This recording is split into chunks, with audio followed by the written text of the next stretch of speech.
함께 나눌 말씀의 제목은요, 오직 의인은 믿음으로 말미암아 살리라, 이 말씀입니다.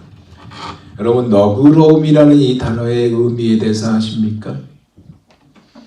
너그러움은요, 도저히 이해할 수 없는 누군가의 행동에 대해서 그래, 그만할 만한 이유가 있을 거야 라고 생각하고 거기서 출발하여 그럴 수도 있지라고 바뀌고, 그래서 아주 또는 약간이나마 봐주는 그 상황에 머물게 되는 것을 가리켜서 너그러움이라고 합니다. 이것은 상대방에 해당된 것도 있지만 나 자신에게도 해당되는 부분이에요. 우리가 보통 어떤 행사를 하든 어떤 일을 맡게 돼서 그것을 순서를 따라서 하게 되고 그것을 준비하게 되다 보면 자기 자신의 그 부족함이 거기서 드러나잖아요.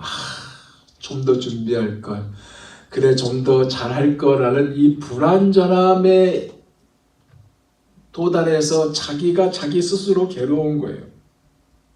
그런데 이 너그러움은 이 불완전한 이 상황을 그대로 받아들여서 그래 그럴 수도 있지라는 이것을 발견하는 순간 자기 자신의 삶에 대한, 우리의 삶에 대한 너그러움이 존재가 돼요. 그래서 이 너그러움은 결국 반복적으로 찾아오는 문제들에 더 이상 휘둘리지 않게 됩니다. 여러분, 하박국서를 보세요. 하박국 선지자가 하나님께 무례할 정도로 논쟁을 벌이고 있는 것을 보게 됩니다. 하나님 왜 그래요? 하나님 이럴 수 있습니까? 하나님이 공의의 하나님입니다. 정말 이러면 안 되죠 할 정도로 하나님 앞에 따져요. 무례하죠. 근데 보세요. 이렇게 논쟁을 벌였던 하박국 선지자에게 하나님은 책망한 것이 아니라 너그럽게 용서하시고요, 용납하시고 계시는 하나님을 우리가 하박국서를 통해서 봅니다. 그러면서 오히려 그에게요 어마어마한 진리, 감당할 수 없는 진리를 주고 있어요. 그것이 뭐냐? 오늘 말씀이에요. 오직 의인은 그 믿음으로 말미암아 살리라. 여러분, 이 말씀 우리가 너무나 잘 알고 있는 말씀 아닙니까? 많은 목사님들이 설교했던 말씀이 이 말씀이잖아요. 그래서 여기에 담긴 의미 또한 어느 정도는 알고 있다고 생각하는 말씀이 바로 이 말씀입니다. 안 그래요? 심지어 사도 바울도요, 로마서 1장 17절에 이 말씀을 인용했어요.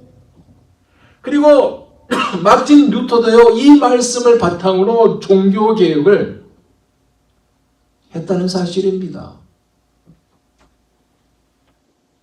그만큼 모든 사람을 향한 거룩한 초점이요, 거룩한 부담이 바로 이 말씀입니다. 그래서 오늘 이 말씀의 진정한 의미가 우리가 알고 있지만 다시 한번 이 진정한 의미가 무엇인지, 그래서 이 말씀을 받는 우리가 어떻게 해야 하는지를 같이 생각하고 나누면서 함께 은혜를 받고자 합니다. 우리는 지난주에 한번 기억을 더듬어 봅시다. 하박국 선지자가 활동했던 남왕국 유다의 상황을 한번 생각해 봅시다. 우리가 나눴죠? 남유다의 왕이 누구였어요? 여호야김이라고 했습니다. 그가 쇠사슬에 묶여 바벨론으로 끌려갔다고 했어요. 그죠? 끌려간 왕이라고 했습니다. 그의 옛 이름은 엘리야김이었는데 이집트 왕 바르누고가 유다 왕으로 그를 세워주면서 그에게 지어준 이름이 엘리야김에서 여호야김으로 바뀌었다고 그랬습니다. 기억나시죠? 그래서 졸지에 그가 이집트에게 조공을 바치고 신하 노릇을 할 수밖에 없는 처지에 있게 되었습니다. 그런데 3년 후에 전쟁이 있었어요. 어디의 전쟁? 바벨론과 이집트 간의 전쟁이 있었는데 누가 이겼어요? 처음에는 무승부로 끝났지만 나중에는 바벨론 느부갓네살이 이겼어요. 그러다 보니까 바벨론이 이집트를 지배하다 보니까 느부갓네살 왕의 종으로 그리고 조공을 바친 신세가 되고 말았다고 했습니다. 심지어 그가 얼마나 강포한지 하나님이 예레미야 선지자를 통해 하나님의 권고를 두루마리에 적어서 전달했지만 그가 그것을 그냥 읽어보지도 않고 그냥 불에 던져버릴 정도로 강포한 자였어요. 11년 동안 통치하는 기간에 온갖 악을 다 저질렀고 누구보다도 극악한 왕으로 구분되는 왕이 바로 여호야김이었어요.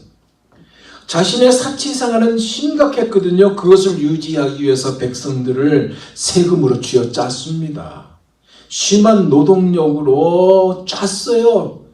착취한 왕에서 열왕기하 24장 4절에 보면 그가 무지한 자의 피를 흘러 그의 피가 예루살렘에 가득하게 하였다라고 기록하고 있습니다. 한마디로 아주 못된 왕이에요. 그가 누구냐? 여호야김입니다. 이 11년 통치 기간 때 바벨론의 느부갓네살 왕이 침공했어요. 그를 끌고 가죠. 주변 국가 중에서 이 바벨론을 당할 나라가 없었습니다. 이 느부갓네살 왕이 대단한 사람이었어요. 여호야김 11년 통치 기간 때 유다를 침공해서 예루살렘 성전의 기구들을 다 가져가요. 끌고 가다가 바벨론에 있는 자기들의 섬기는 우상의 신당에 두었던 이 시절에 활동했던 선지자가 바로 하박국 선지자였다라고 우리가 지난주에 나눴습니다. 기억나시죠? 이 현실을 두고요.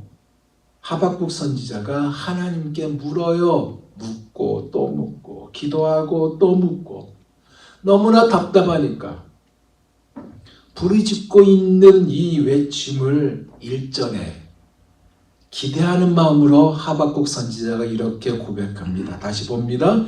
내가 파수한 곳에 서며 성루에 서리라. 그가 내게 무엇이라 말씀하실는지 기다리고 바라보며 나의 질문에 대하여 어떻게 대답하실는지 보리라 하였더니 파수한 곳이라 했어요. 뭐예요? 파수한 곳이라는 건 보초 서는 곳이에요. 한마디로 군대를 갔다 오신 분들은 알아요. 보초 서는 그 장소에서 특별히 쫄병은요 거의 심각한 잠이 무진장 쏟아지는 시간에 보초를 씁니다. 1시간 정도 보초 쓸 때 얼마나 졸린지요. 그때 장교 중대장이라든가 그런 사람한테 걸리지 않기를 바라는 마음으로 보초를 서요. 보초를 쓰는 사람이 해가 뜨기를 기다리잖아요. 그러니까 자기가 임무를 감당한 곳에 임무가 끝나는 시간에 이 장소에 동이 트기를 기다리는 곳에 서며 또한 성루 높은 탑이거든요. 높은 탑에 서서 하나님의 응답을 기다린다는 것. 즉 자신의 질문에 대하여 하나님 앞에 묻고 또 묻고 했던 이 자신의 질문에 대하여 하나님이 어떻게 말씀하시는지 기다리고 바라본다라고 하박국 선지자가 지금 1절에 이렇게 이야기를 하고 있는 거예요. 이렇게 봤을 때 여기서 우리에게 주는 교훈이 있어요. 그게 뭐냐? 기도예요. 기도. 여러분 기도는요 우리가 부르짖죠. 그런데 부르짖을 때 그냥 부르짖음으로 끝납니까? 그렇지 않잖아요. 하나님이 나에게 하시는 말씀에 마음의 귀를 기울이고 그 마음의 귀를 이렇게 기울이는 것.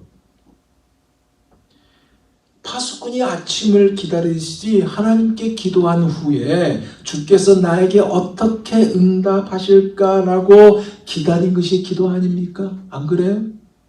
왜? 믿음은 바란 것이 세상에 보지 못한 증거라고 그랬으니까. 믿음을 가지고 기도할 때 보지 못한 증거가 나타날 것을 기대하면서 기도하잖아요.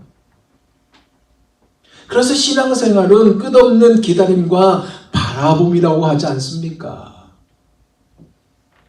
이렇게 하박국은 파수꾼이 아침을 기다리듯이 기다리고 바라보며 하나님이 내게 무엇이라고 말씀하실까라는 자세를 취하고 있어요. 이에 대한 하나님의 응답이요 2절입니다. 보세요. 여호와께서 내게 대답하여 이르시되 너는 이 묵시를 기록하여 판에 명백히 새기되 달려가면서도 읽을 수 있게 하라. 여러분 달리면서 글씨를 볼 수 있습니까? 만약에 폰트가 우리가 평상시에 쓰는 폰트가 10이라면 10이란 폰트를 달려가면서 여러분 볼 수 있을 것 같아요? 못 봐요. 그러나 여러분 달려가면서 볼 수 있는 글씨가 있어요. 뭔지 아세요? 전광판에 나오는 글씨는 보입니다. 지금 무슨 얘기를 할까요? 하나님의 말씀을 명백히 판에 세우는데 큰 글씨로 세우라는 그 의미예요. 달려가면서도 읽을 수 있도록 크게 새겨 놓으라 그 말이에요. 근데 무엇을 말씀하신 것일까요? 무엇을 말씀하면서 이 말씀을 하신 것일까요? 이 얘기는 한마디로 이겁니다. 너만 알려고 하지 마. 내가 전해준 이 말은 너만 알고 끝내지 말고 유다 백성들이 모두가 알 수 있도록 기록하는 하나님의 강력한 메시지입니다. 그러면 무엇을 기록하라고 하는 것일까요? 그래, 자, 그 판에 세워서 거기다가 글씨를 쓰되 큰 글씨로 써라? 왜? 너만 알지 말고 유다 백성들이 다 알 수 있도록 달리면서 전광판에 있는 글씨, 우리가 영어 글씨, 저게 저 내용이구나 라는 거 알잖아요. 그렇게 써 넣는데 그럼 무슨 글씨를, 무슨 내용을 쓰냐 이 얘기예요. 그 말씀이 바로 3절입니다. 3절 보세요. 이 묵시는 정한 때가 있나니 그 종말이 속히 이르겠고 결코 거짓되지 아니하리라. 비록 더딜지라도 기다리라. 지체되지 않고 반드시 응하리라. 하나님의 말씀은 반드시 이루어진다는 이 사실을 기록하라고 하고 있어요. 그 종말이 속히 오겠고 결코 거짓되지 아니한다. 이 말씀이 이루어진 때가 있는데 이때는 너희가 생각하는 그때가 아니다. 즉 인간이 생각하는 그때가 아니다. 너희가 원하는 그때가 아니다. 하나님의 때다. 비록 더딜지라도 기다리라. 지체되지 않고 반드시 응한다는 이것을 기록하라라고 말씀하고 있어요. 그렇기 때문에 여러분 이 세상을 돌아볼 때 너무나 안타깝고 속상하고 정의가 하수같이 공법이 강물같이 흘러야 되는데 그렇지 않은 것을 보면 너무나 속상하지 않습니까? 이 미국도 그렇고 한국도 그렇고 여러분 한국의 정치 보면 뉴스를 보고 싶지 않을 정도로 너무나 답답하잖아요. 한국의 어느 정말 큰 교회들이 목사들이 힘있게 한번 소리를 외쳐줘야 되는데 외치지도 못하고 조용히 지내고 그런데 그럼에도 불구하고 오늘 말씀 그대로 적용한다면 이 세상이 불의로 판을 치는 것 같아도 하나님의 공의는 반드시 실현된다 그 말씀이에요. 왜냐? 이 세상의 역사를 주관하신 분이 바로 하나님이시기 때문에 그렇다는 것입니다. 마치 악인이 세상을 주관하는 것처럼 보인다 해도 하나님의 공의는 반드시 실현된다 이 말씀이에요. 그러니 하나님은요 바벨론의 멸망을 말씀하고 있어요. 지금 남유다를 휩쓸고 지나가고 있는 이 바벨론도 영원하지 않다는 말씀을 하고 있어요. 이 묵시를 판에 새겨서 달려가면서라도 읽을 수 있게 하라고 하고 있습니다. 지금 유다를 침략하고 있는 이 바벨론도 영원하지 않을 것이라고 그 압제와 고난의 길이 길일지라도 더딜지라도 기다리라고. 뭘까요? 사실 이 말씀은요 100년 후에 일어날 일을 좀 하고 있어요. 고레스 왕이 도래할 것을 지금 여기에 암시하고 있는 말씀이라니까요. 이때 어떻게 알겠어요? 고레스 왕이 그 포로 생활에서 해방되어 고국으로 돌아가게 할지 어떻게 알겠어요? 하나님은 더딜지라도 반드시 실현하실 거라고 여기에 고레스 왕에 대한 것을 암시하고 있는 이 말씀이 이 말씀이에요. 그러면서 중요한 당신이 기대하시는 유다 백성들의 모습, 주를 신실하게 잘 섬기는 언약 백성의 모습을요 4절에서 하고 있습니다. 이게 어마어마한 진리의 말씀이에요. 의인은 그의 믿음으로 말미암아 살리라. 의인, 즉 믿음으로 살아가는 의인이 바로 당신이 기대하는 유다 백성들의 모습이다.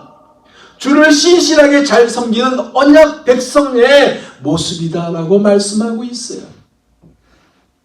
이 말씀을 사도 바울이 로마서 1장 17절에 인용하였다고 했잖아요. 어떻게 했어요? 기록된 바 그랬어요. 기록된 바 의인은 오직 믿음으로 말미암아 살리라. 이 기록된 바가 뭐겠어요? 이미 앞에서 누군가의 한 말이라는 뜻이잖아요. 누군가의 말이에요. 이 누군가가 누군데요? 하나님께서 하박국 선지자에게 했던 말이 이 말이잖아요. 이 의미잖아요.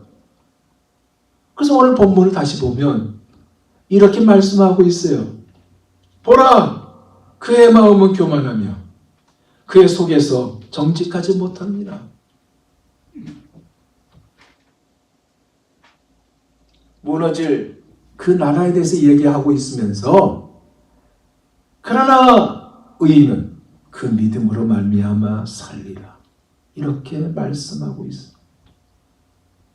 하나님은요 하박국에게 그래 내가 정의가 하수같이 공법이 강물같이 흐르게 해줄 것이다 이렇게 말씀하지 않았어요.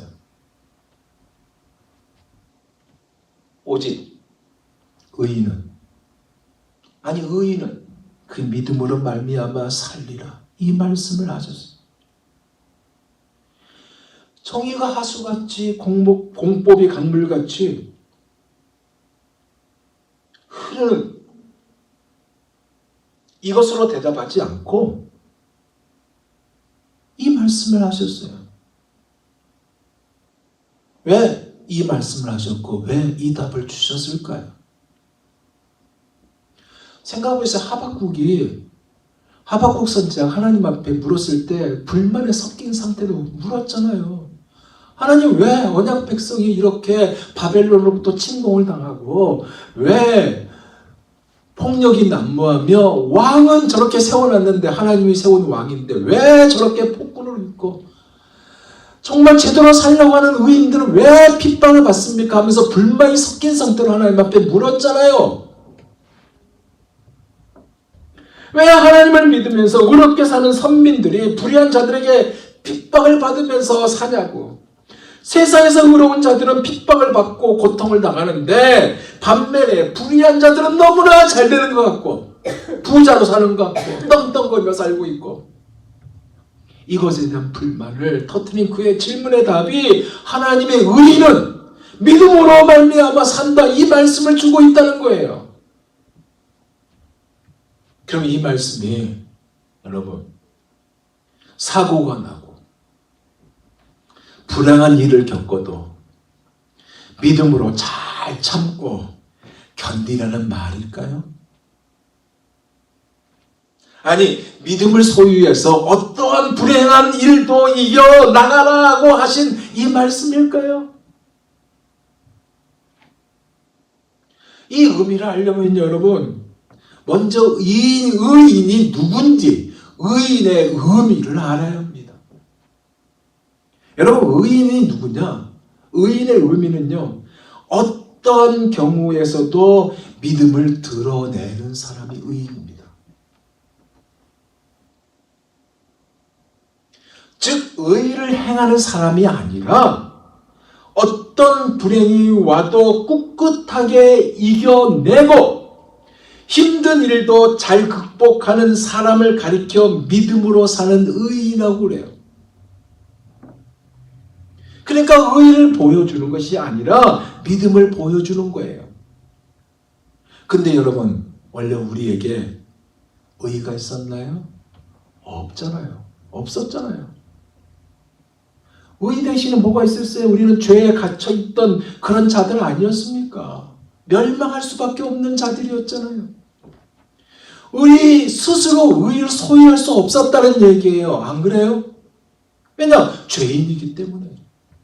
죄인으로 태어난 우리이기 때문에 의를 소유할 수도 없었어요. 그럼 우리에게 하나님은 하나님의 자녀가 되는 은혜를 주셨어요. 요한복음 1장 12절에 영접하는 자 곧 그 이름을 믿는 자들에게는 하나님의 자녀가 되는 권세를 주셨으니 이것이 되게 하셨다 얘기입니다. 이 믿음을 주셔서 믿음으로 살아가게 하셨어요. 그래서 로마서 1장 17절에요. 복음에는 하나님의 의가 나타나서 믿음으로 믿음에 이르게 하나니 기록된 바 오직 의는 믿음으로 말미암아 살리라 함과 같으니라 라고 기록하고 있습니다. 이 하나님의 의 뭐예요? 하늘에서 의인 즉 예수 그리스도께서 오셔서 그분이 대속하신 은혜를 베푸신 것입니다. 이 하나님의 의에 대해서 요한복음 3장 16절에서 17절 이렇게 선포하잖아요. 하나님이 세상을 이처럼 사랑하사 독생자를 주셨으니 이는 저를 믿는 자마다 멸망치 않고 영생을 얻게 하려 하십니다. 하나님이 그 아들을 세상에 보내신 것은 세상을 심판하려 하심이 아니요 뭐예요? 그로 말미암아 세상이 구원을 받게 하려 하심이라. 그렇게 하셨어요. 즉 그분의 의를 믿는 자가 의인이고요. 그분의 의를 의지하는 것이 바로 믿음으로 사는 자입니다.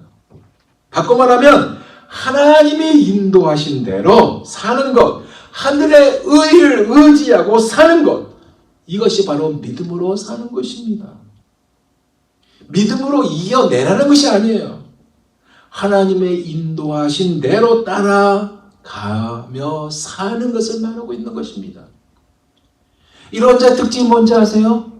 땅의 것을 찾지 않아요. 위의 것을 찾습니다.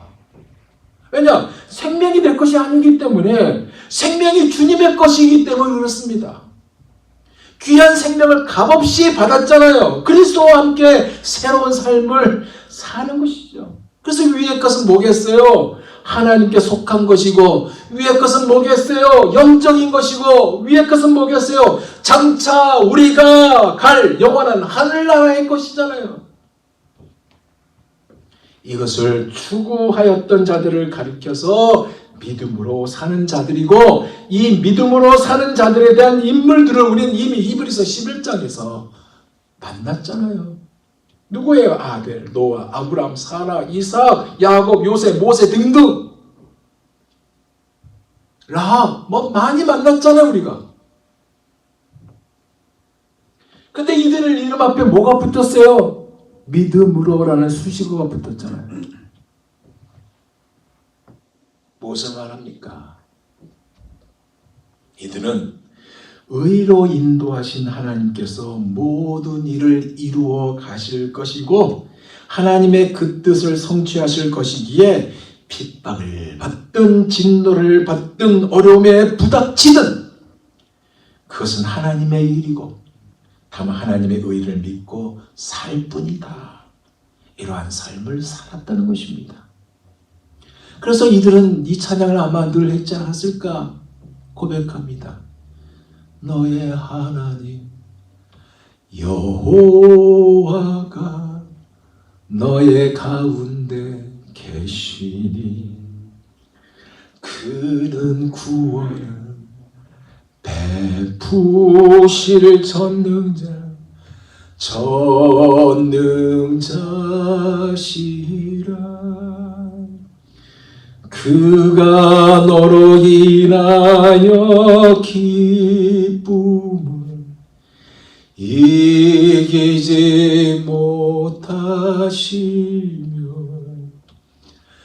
너를 잠잠히 사랑하시느니라. 하시며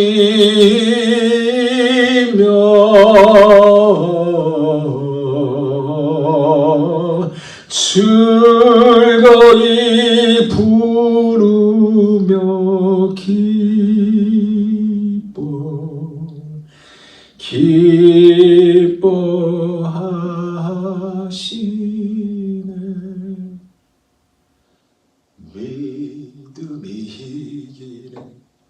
믿음이 이기네. 주 예수를 믿음이 온 세상 이기네. 아마 그랬을 거예요. 이 고백의 주인공이 바로 여러분이 되시길 예수 그리스도 이름으로 축원드립니다. 이어서 5절에서 8절은요,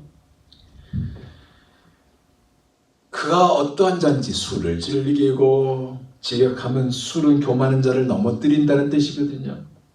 술이 반역한다는 뜻이에요. 뭐냐? 망한다는 뜻이에요. 가만히 있지 못한다. 파멸로 몰아간다. 거짓되고 교만하고, 그 욕심이 음부처럼, 즉 무덤처럼 욕심을 넓히며, 그 사망 같아서 죽음과 구렁텅이 같아서 만족할 줄 모르고, 무슨 쭉 이야기해요. 재앙을 이야기하고 있습니다. 핵심이 뭐예요? 그런 가운데도 오직 의인은 믿음으로 말미암아 살리라, 그 말씀을 하고 있는 것입니다. 망한다, 더딜지라도 반드시 이루어진다, 다시 회복되어서 돌아오게 된다, 그 말씀을 판에 새겨서 너만 알지 말고 유다 백성들이 알아라 하면서 그 말씀을 답으로 해주는데, 오직 의인은 믿음으로 말미암아 산다라는 말씀을 주신 거예요. 우리가 오직 의인은 믿음으로 말미암아 산다는 의미를 알았잖아요. 그렇기 때문에 우리가 어떻게 살아야 되는지를 이제 돌아봐야 되지 않을까요? 이제 말씀을 맺을까 합니다. 여러분, 누가 의인이에요? 하나님의 언약을 믿는 자가 의인입니다. 그래서 이 언약을 믿고 하나님의 말씀에서 벗어나지 않으려고 힘쓰는 자가 의인이에요. 하나님과 영적으로 생명이 이어지는 자가 의인이고요, 하나님의 은혜를 받는 이 받는 자리를 지키며 끝까지 버텨내는 사람, 끝까지 은혜의 자리를 고집한 자가 의인입니다. 이 의인은 믿음으로 말미암아 산다라고 했습니다. 여러분, 산다는 의미가 뭔지 아세요? 살다, 생명을 유지하다는 뜻이에요. 즉 하나님께서 주신 생명을 이어가리라, 이것을 고수하는 것입니다.